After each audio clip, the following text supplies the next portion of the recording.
السلام علیکم ورحمۃ اللہ وبرکاتہ۔ میں ہوں محمد اسامہ طاہر صدیقی اور آج میری 26ویں ویڈیو ہے۔ کتاب کا نام ہے مالی پریشانیوں کا پائیدار حل، سیرت النبی صلی اللہ علیہ وسلم کی روشنی میں۔ اس کے رائٹر ہیں مفتی محمد شکیل صاحب۔ اس کتاب کے مطالعے سے پہلے ہمارے ذہنوں میں ایک سوال پیدا ہوتا ہے کہ اس کا جو عنوان ہے اس کی مناسبت سے کیا اس کتاب کے مطالعہ کر لینے کے بعد ہماری مالی پریشانیاں حل ہو جائیں گی، ہمارے مالی مسائل حل ہو جائیں گے؟ یہ ایک سوال پیدا ہوتا ہے ہر ایک کے ذہن میں۔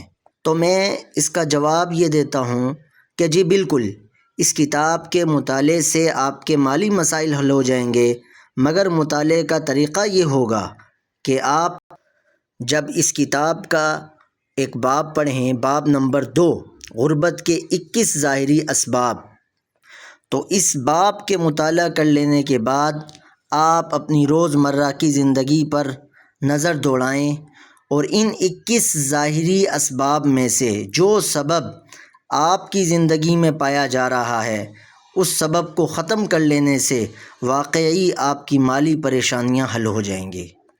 اور اسی طرح اس کا ہر باب ایسا ہے کہ ایک طرف آپ اس باب کا مطالعہ کریں، دوسری طرف آپ اپنی زندگی پر نظر دوڑائیں تو آپ کو واضح تبدیلی محسوس ہوگی۔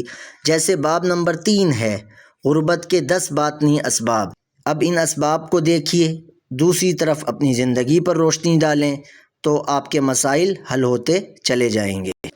اس کتاب کی خصوصیت یہ ہے کہ اس نے مالی پریشانیوں کے حوالے سے کئی پہلوؤں پر روشنی ڈالی ہے۔ تو ایک طرف تو ظاہری اسباب تھے، دوسری طرف باطنی اسباب تھے غربت کے۔ اب وہ آپ کو ذرائع اور آمدنی کے اسباب یعنی حل بھی بتا رہا ہے، صرف مسائل نہیں بتا رہی یہ کتاب آپ کو۔ ماشاءاللہ کافی محنت اس کتاب پر ہوئی ہے۔ مزارعت ہے، شرکت ہے، مزاربت ہے، وراثت ہے، جانوروں کا پالنا ہے، اجرت پر جانور پالنا ہے۔